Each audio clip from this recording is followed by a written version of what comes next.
Federica, and thank you, Anne. Apologies to the audience for these technical issues.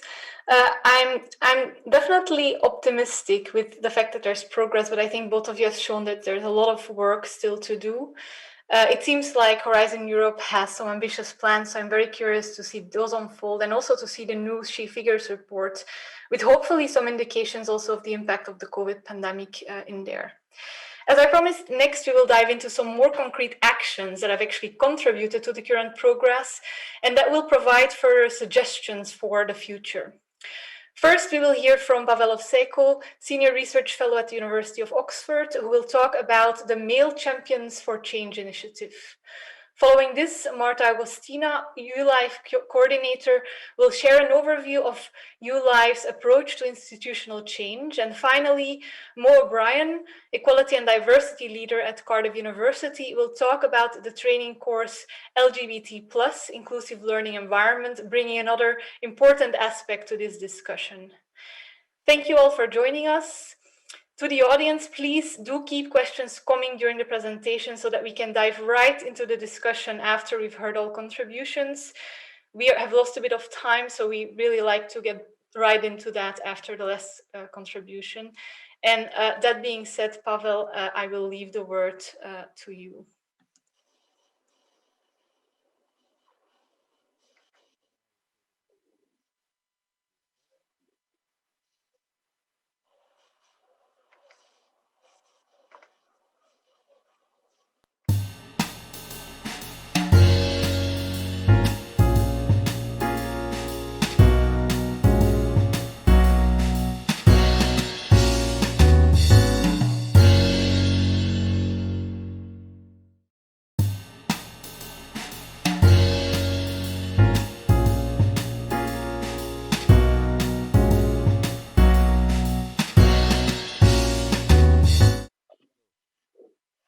Hello, everyone. Thank you for having me. I would like to share with you today some insights from the Male Champions of Change program in Australia, which is a complementary program to the Gender Equality Plans program called SAGE, which they have in Australia.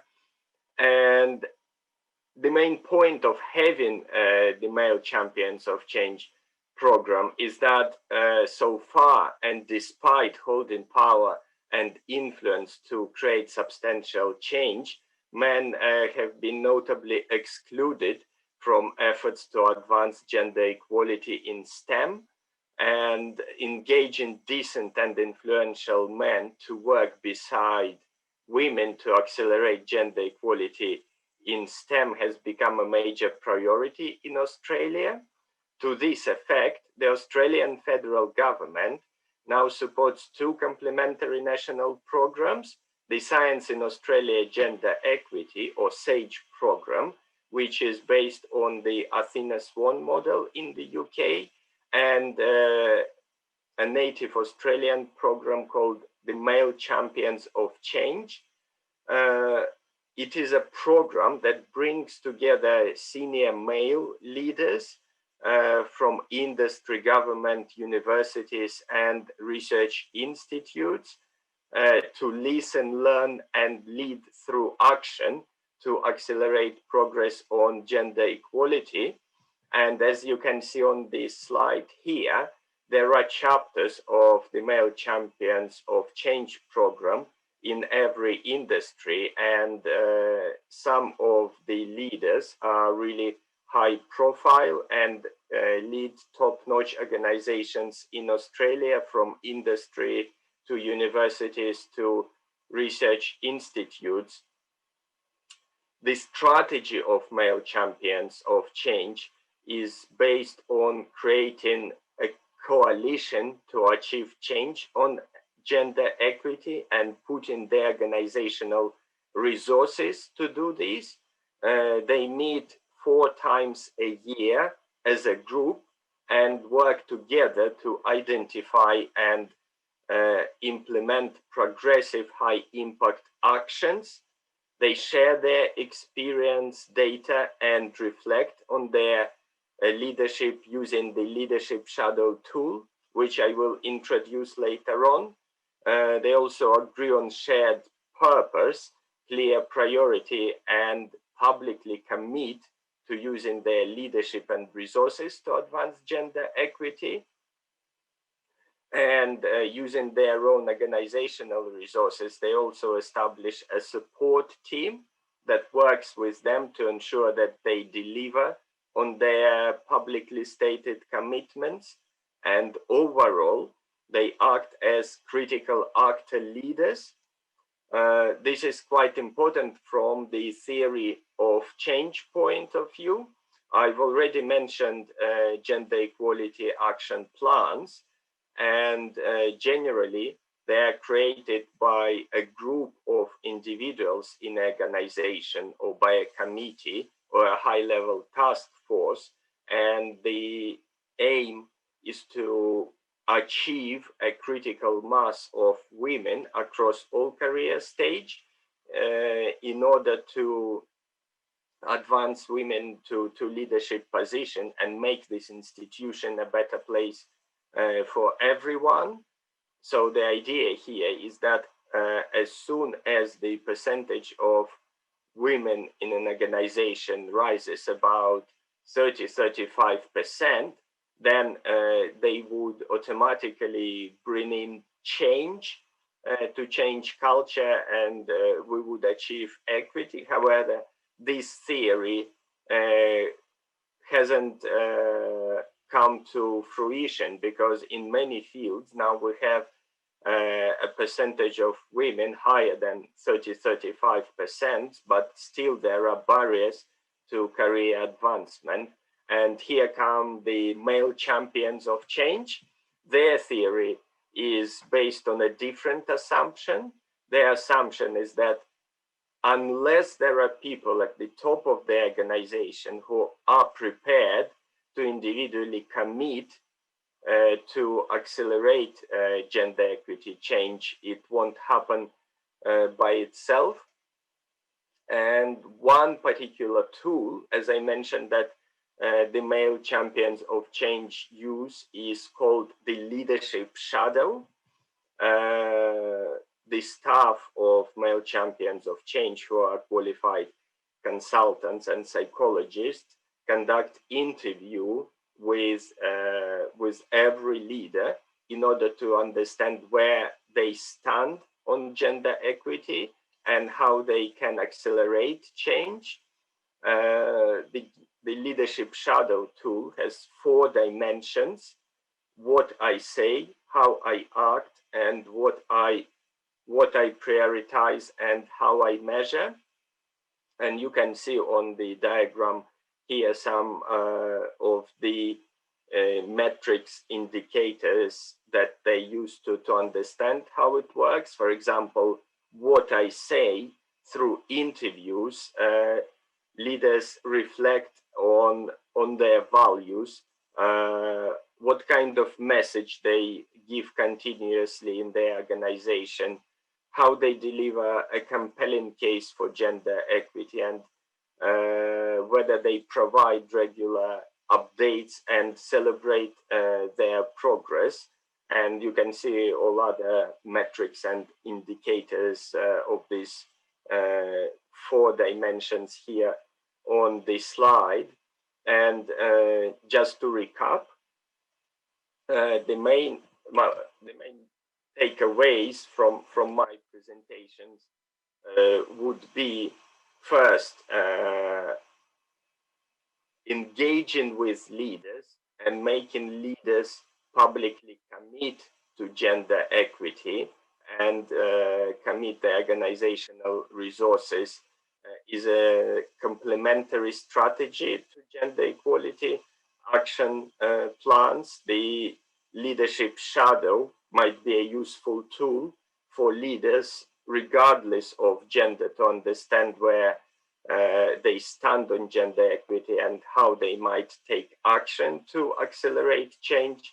And the central message is the message of the male champions of change. We need more decent, powerful men to step up beside women in building a gender equal world. Thank you.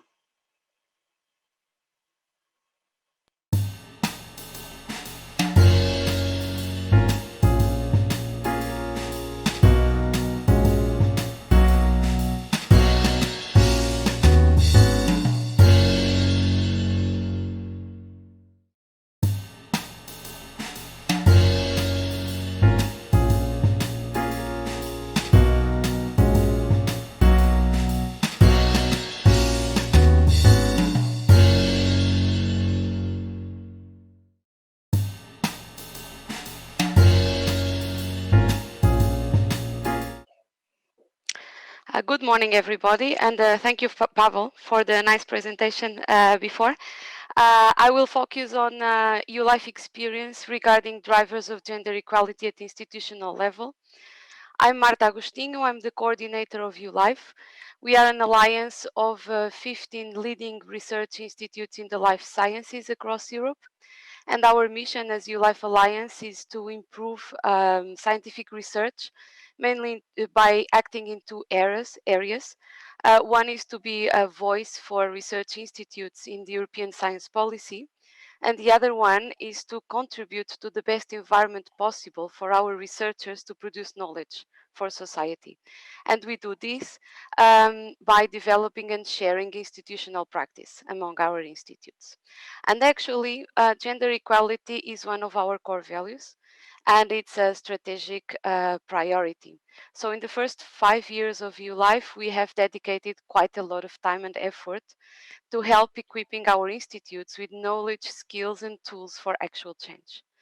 And I will highlight here today a few achievements that we consider that we progressed and we are very proud of.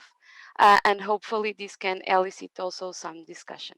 So first of all, we ensured that we helped our institutes to design tailor-made gender equality plans like they were referred by Anne Pepin in all institutes. So right now, all ULife institutes have a knowledge, they studied their strengths and weaknesses regarding gender equality in science, and they designed a very clear roadmap on how to act, specifically in their own context and using their own skills and capacity.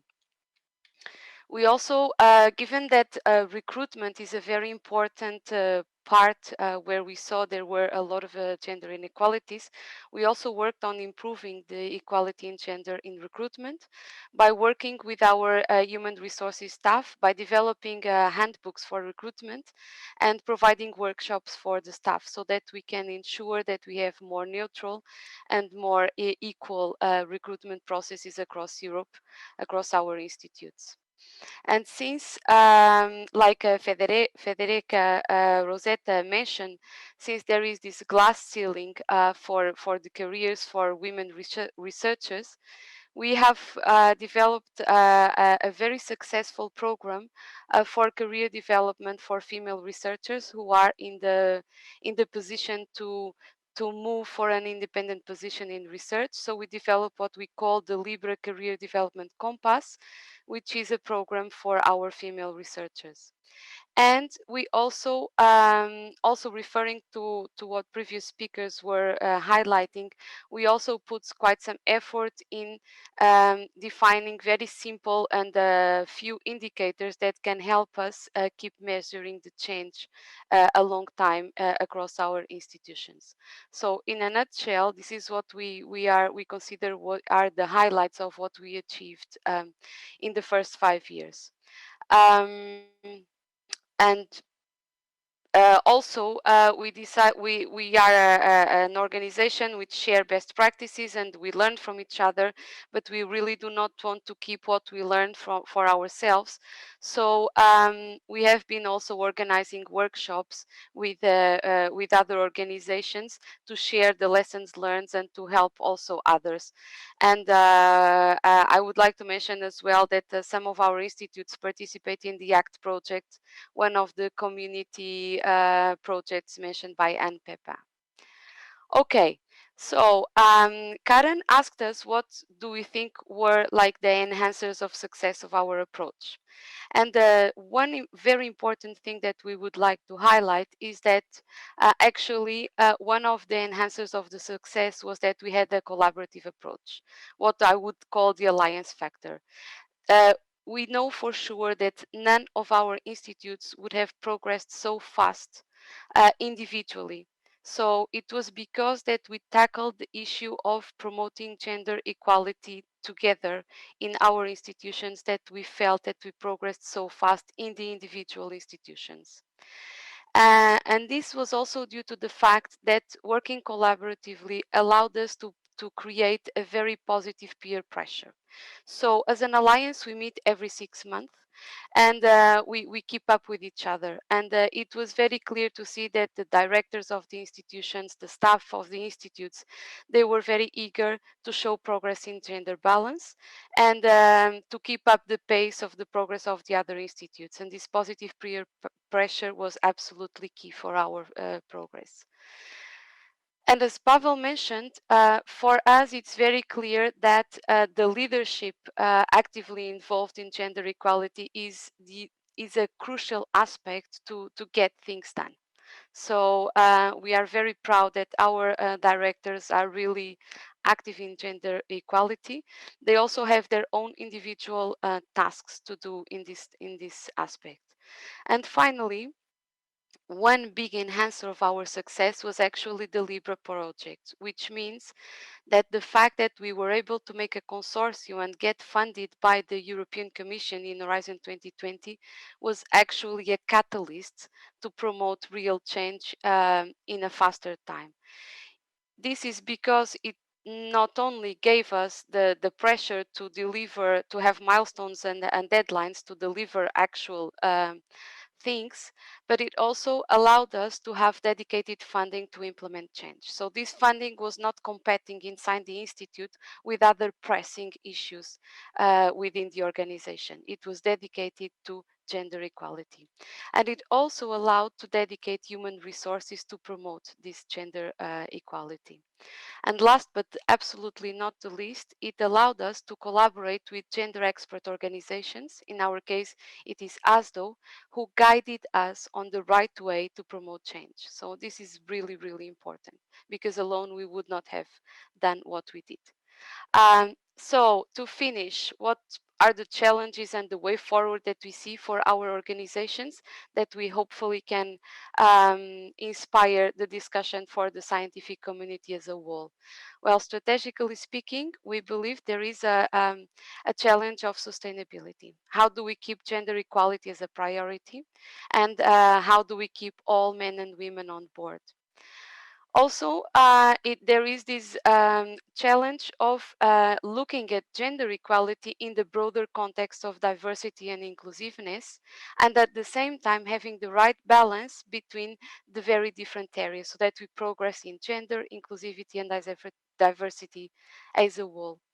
And we believe we need to have a deeper reflection on the research culture and environment, which are actually the causes or the promoters of equality.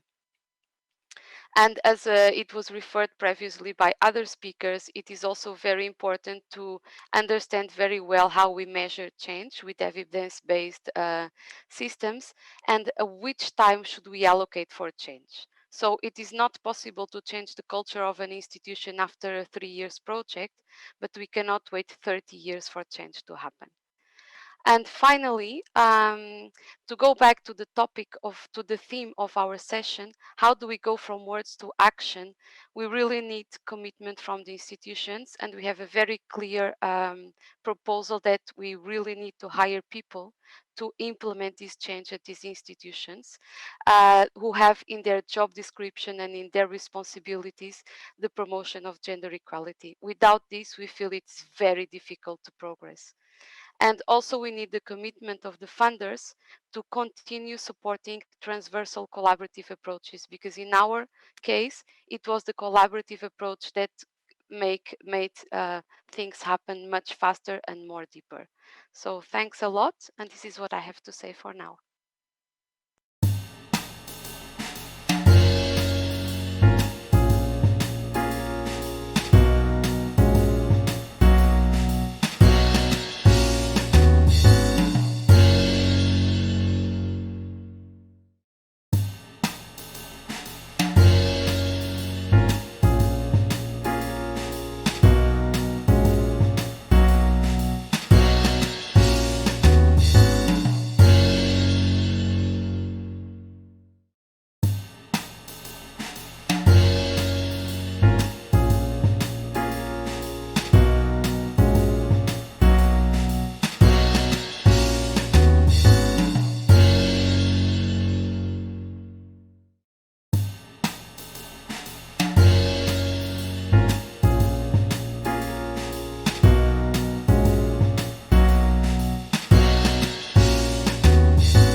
Thank you. Good morning, everybody, and sorry for the delay there. My name is Mo O'Brien. I'm a senior lecturer at Cardiff University. I'm a project lead for a training program that we have run in Cardiff and developed over quite a number of years, particularly focusing on advancing lesbian, gay, bisexual, and transgender inclusivity in the higher education sector. One thing that inspired us to do this was we were initially approached by Stonewall, which is the UK's largest LGBT campaigning equality charity. And Stonewall have done quite a lot of research, some of these featured here, looking at a lot of the sort of different inequalities that LGBT people experience. And we were sort of asked by Stonewall really to initially focus our attentions on healthcare, because there were really some quite stark inequalities arising in terms of people's experiences, their access to healthcare, and so on. And when we start asking people, you know, why is this? We certainly sort of discovered that there was very, very little representation of LGBT people in curriculum, and indeed very little acknowledgement at that time of sort of the particular inequalities that people were experiencing, and the voices of LGBT people were sort of saying that they often felt unrepresented and invisible. And this very much appears to stem from very heteronormative approaches, very, very safe approaches in our sort of our teaching, our policies, and so on, that was really sort of holding this these people back, if you like. And it resulted in some extent to, you know, people feeling marginalized and excluded, and not often feeling very, very welcome in institutional environments. And later on in our work, we discovered too that this was really sort of particularly a problem in the STEM areas, and was particularly a problem for some researchers, and researchers in particular, perhaps not being made to feel welcome and not being encouraged to maybe sort of pursue research in these fields. When we start asking sort of questions, you know, amongst our academic community initially, they were sort of saying, well, yes, we stay with these sort of safe approaches because I really don't have knowledge about sort of this community. We don't have knowledge about the inequalities that are there. If I start talking about this, you know, maybe I'd be worried about saying the wrong thing. I'm going to have to sort of manage really quite highly charged emotive discussions. It might detract from my learning outcomes. Many people too saying, well, somebody else does this, it's not my role. It challenges beliefs, no room in the curriculum. And at the bottom there, it's not sexy research, it won't bring in money. And very, very often then, you know, when you're sort of trying to drive forward change, as our other speakers have said, it does require some funding, some dedicated time for people to be able to, you know, make progressive change. So initially our little pilot project was just in one school, but we start hearing voices from other schools in our universities in sort of saying, well, you know, this has got relevance to us and our disciplines as well, particularly again from those schools that deliver STEM subjects. And from our pilot project, which was initially just focused on academic staff, what we learned very, very quickly was there was value also in bringing together in our sort of awareness and training program, also students and also our professional support staff, so that we could actually sort of hear the collective voices of our whole community in the university. But our training program really sort of focuses on, you know, bringing all of these voices together to have some really highly interactive discussions about what is occurring in their departments, what might the barriers be to inclusivity for LGBT people. But our training program too, to inspire those interactions, obviously is sharing some of the research, particularly the Stonewall research, very, very recent research, that is highlighting why these inequalities are still persisting, in spite of legislation and in spite of the fact that many of our policies are written to sort of embrace inclusivity. But really, what we try to do is get the conversation going so that we can hopefully equip people with some confidence, knowledge, and tools and resources that they can take back into their areas and then start to instigate change.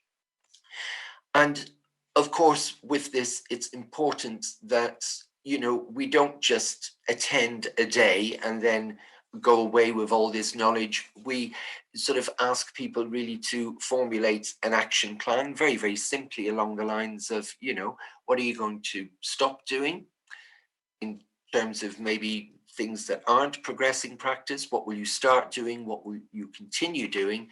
And, you know, how will you evaluate progress and impact? And we have formed a working group, an interdisciplinary working group with representation across various schools across the university, where we support those people in driving forward change and really trying to realize what university policies are actually sort of emulating, you know, sort of saying, yes, well, we must be inclusive, we must drive forward the equality agenda, but actually, how do we do that? And how do we get people to see how do we get people to actually see that we're doing that?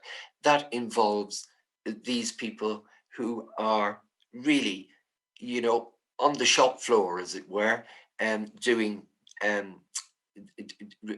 really sort of demonstrating good practice.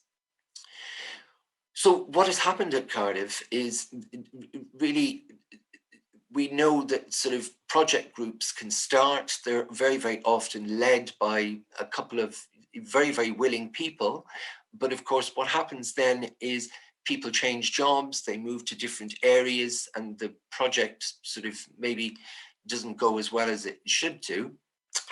But we grew our working group, we made it interdisciplinary, we meet very, very regularly to discuss issues and evaluate sort of different training programs that we're doing in different departments across the university, and the sustainability of our work over these years, and the fact also that we managed to persuade our university to give us some funding to develop this work and collaborate further with Stonewall.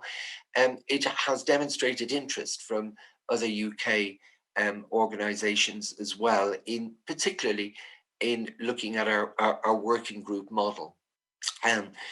We've had some international interest as well, and thank you very much. This is sort of partly why we're sort of here today, but really driving forward into the future, we would like to establish this working group model, working with Stonewall in other higher education institutions in the UK as well. But certainly some challenges that we had along the way was basically sort of thinking, well, a mass broadcast saying, oh, we've got this wonderful program and you must come along.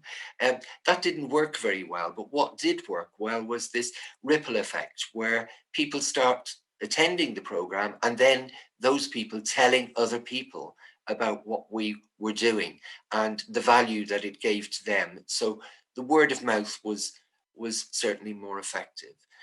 But we do have to be mindful that everybody in our working group, they've got very, very busy day jobs as well, other jobs to do. So we need to sort of look out for one another, protect one another in that respect as well. And, you know, allow time for that.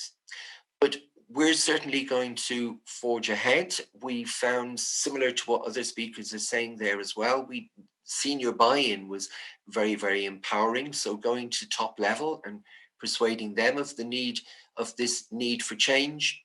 And again, allies, role models, champions, developing these people from our training course. They are the most powerful voices. And letting our other networks within the university and outside of the university know about our work as well, that also was important for us. And very, very short sort of summary there, but my email address is on the presentation. If people would like to hear more about our project and where we're going, we'd be delighted to hear from you.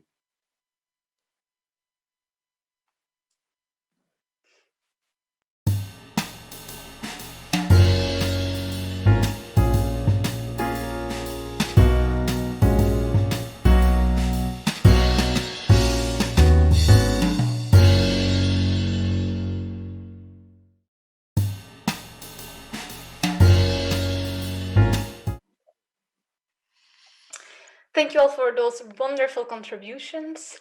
To support getting the questions answered today, I'm joined by Magda and Nadia from the Gender, Equity, Diversity and Inclusion Working Group of the Marie Curie Alumni Association.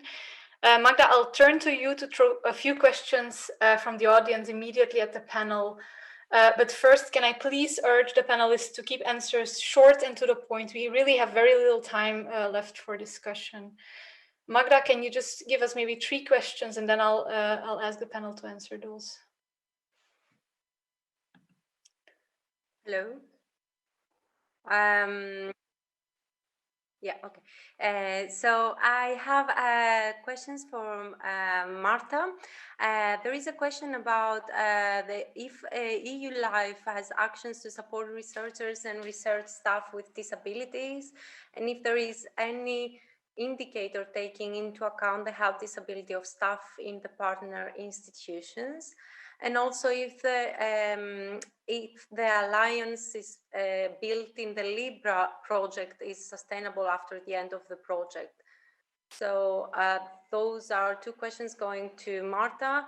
And there is a comment for Pavel from Eman, actually from CNRS, that they agree to the note that men have been comparatively absent, but certainly they have not been excluded. So I'm not sure if Pavel wants to briefly comment on that. Thank you. Marta? Thanks a lot, and thanks for the questions. So I'll try to be super quick. So regarding the disabilities, it is at EU Life level. It's not yet being specifically addressed, but I have to say that at institutes level, it's obviously part of the inclusivity and diversity plans and programs. So each institute has their own pace and is developing policies to have all this including. And I will link this at EU Life level. We are not yet developing indicators or actions specifically dedicated to disabilities, but we are progressing in terms of moving from a single focus on the gender equality and to broaden the spectrum of our actions to inclusivity. And in this respect, we will for sure include this in our action plan. It's planned. And it brings me to the second question, the sustainability of the project that we had in gender balance. So this was a 3-year project funded by the European Commission by Horizon 2020. And we took advantage of the fact that we are an alliance, so we are an organization. We will not disappear after 3 years. So we said, okay, we have to make this what we achieved so far sustainable. And we created the EU Life Gender Equality Working Group. And we made an action plan for the next years where we ascribe to it at each level of the institution specific actions. And in here, one of the actions we are developing is a plan for inclusivity. So it will take into the consideration the disabilities. So I'm mixing the reply for the 2 questions. Thank you. Pavel, do you want to comment to the comment? Absolutely. Men haven't been absent from the efforts to accelerate gender equity, but their participation is disproportionate to the representation of men in STEM and also to the power and influence that they hold. Hence, the ambition of the Male Champions of Change program is to engage directly with the leaders who hold this power and influence in order to accelerate change from within the organization instead of waiting for external incentives. And may also take this opportunity to ask Anne Papa about the plans for the possibility of requiring research organizations to have developed a gender equality plan in order to be eligible for Horizon Europe funding. Because in the UK context, what we found is that when the National Institute for Health Research announced that its funding for biomedical research centers is linked to the National Institute for Health Research funding and to the Athena Swan Awards, which are peer-reviewed by other institutions, participation of institutions and certainly interest among male leaders has increased dramatically. So it would be good to hear where discussions are progressing on this. I think I can see Anne's really keen to answer that one. I'm going to first ask Marta, were there other questions for Anne we can throw in as well? I have questions that are mainly then going to Federica and Anne. So if we have time to... Can we add one for Anne so she can answer this one and take another one with it? Sure. So there is a question. The Commission supports the development of gender equality policy in research. Why does it fail to counteract the gender-specific impact of COVID-19 on early to mid-career researchers, particularly Marie Sklodowska-Curie Action researchers? And I'll leave you to answer those two. Okay, so first to answer Pavel, we're very aware of the way Athena Swan works, of course. Very aware that linking the allocation of funding to requirements on gender equality measures is a powerful tool. And we're really in the process of trying to find the best way to go with Horizon Europe, and there's still room to contribute for that. I mentioned the RNI days, and really please do participate. It's a co-design session, and we want to advance on this. And regarding how awards or certification schemes can be useful, we actually have a project right now that I presented, funded under SWAFS, which is called CASPER, and which is examining existing EU level or national level, public or private schemes to award scheme or certification schemes, and looking into what would be best to implement in Horizon Europe. So we're very much looking forward to that. The comprehensive package that we hope of support measures that we want to fund under Horizon Europe, under that horizontal pillar, that's one of the things we are considering, an award or certification scheme, clearly.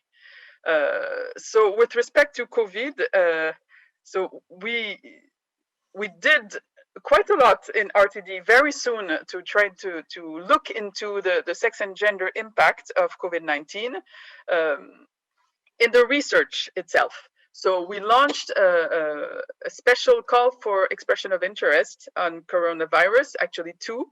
And the second one, the most recent one that was launched in May, really explicitly said that gender issues were a cross-cutting priority, and that you had to collect sex and gender disaggregated data, and you had to look into the socio-economic impacts and the gender dynamics of the measures put in place by member states. So this is something we're very much paying attention to. Regarding the specific conditions, I suppose the question comes about maybe possible extensions of Marie Sklodowska-Curie actions. This I am not really familiar with, but I know colleagues really are trying to find the best solutions. But yeah, on this is dealt with under another DG, EAC, but we are, yes, we're very, I mean, this will also be a focus, the impact of COVID-19 on women researchers of the co-design session in the RN Night Days. We want to have an emphasis on this. So really, this can be discussed there as well. Thanks, Anne. Magda, do we have a few, maybe two last questions before we round up? Yes, there is one more question that I would ask anyone from the speakers to see if they would like to answer that. There is a question about if there is data on the median ages for important career steps of women like PhD defense and first own group of or professorship. So I think if any of Mo, Marta, or Pavel, or you, Karen, want to say something on this, please go ahead. Anyone wants to start off?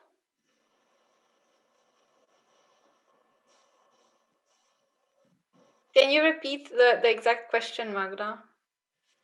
I think the question is asking what are the ages that we consider as early stage or like more leadership, senior position for women.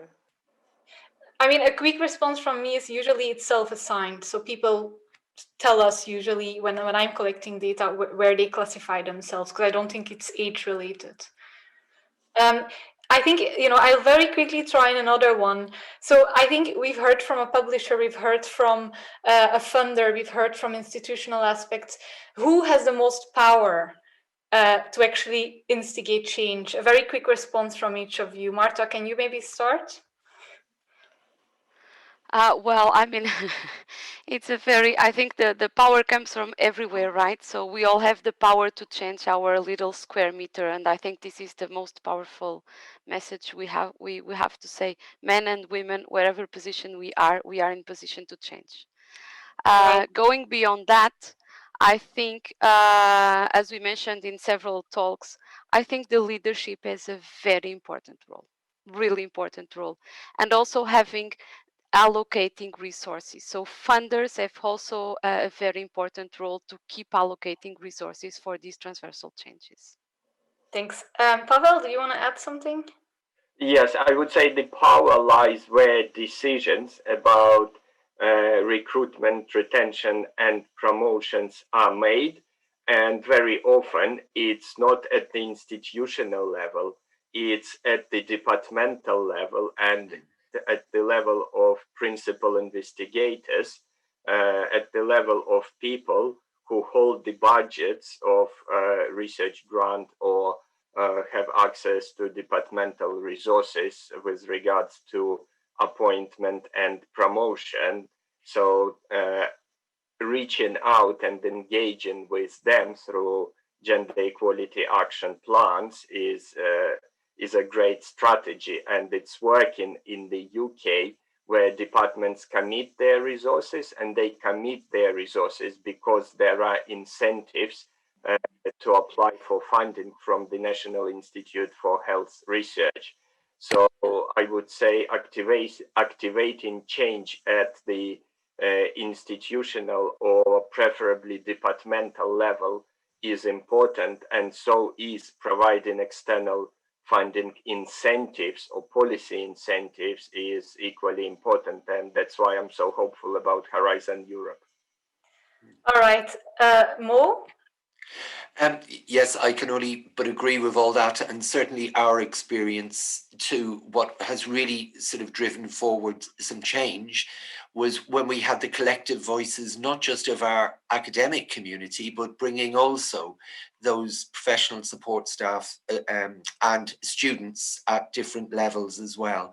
Hearing all of those voices then started to persuade our senior leaders that what we are doing yes, it must be worthwhile, and it makes the institution more collaborative. Yeah.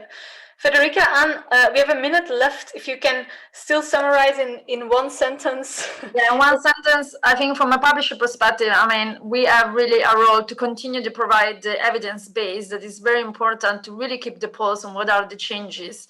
Said that, there is also a role for us really to make sure that we apply that to our organization. And as a good example of leadership, our CEO is the co-chair of our inclusion and diversity group. So Thank you. I'm echoing what Marta said on that. All right. Okay, so just a few words. I think it's a systemic issue, so we need all the players on board. I think the legislation can also be a strong tool. We've seen that in many countries, and I think the European Research Area is also a very promising tool. It's always already shown help to progress, and the new European Research Area really is aimed for really advancing on these issues. So thanks. I'm gonna stop you there and just say unanswered questions will be answered via the MCAA, the Gender Action MCAA link on Twitter. And with that, I thank everyone for participating and thank the audience for the questions. And I hope to all see you in person in 2 years' time. Bye. thank you. Take care. Bye bye.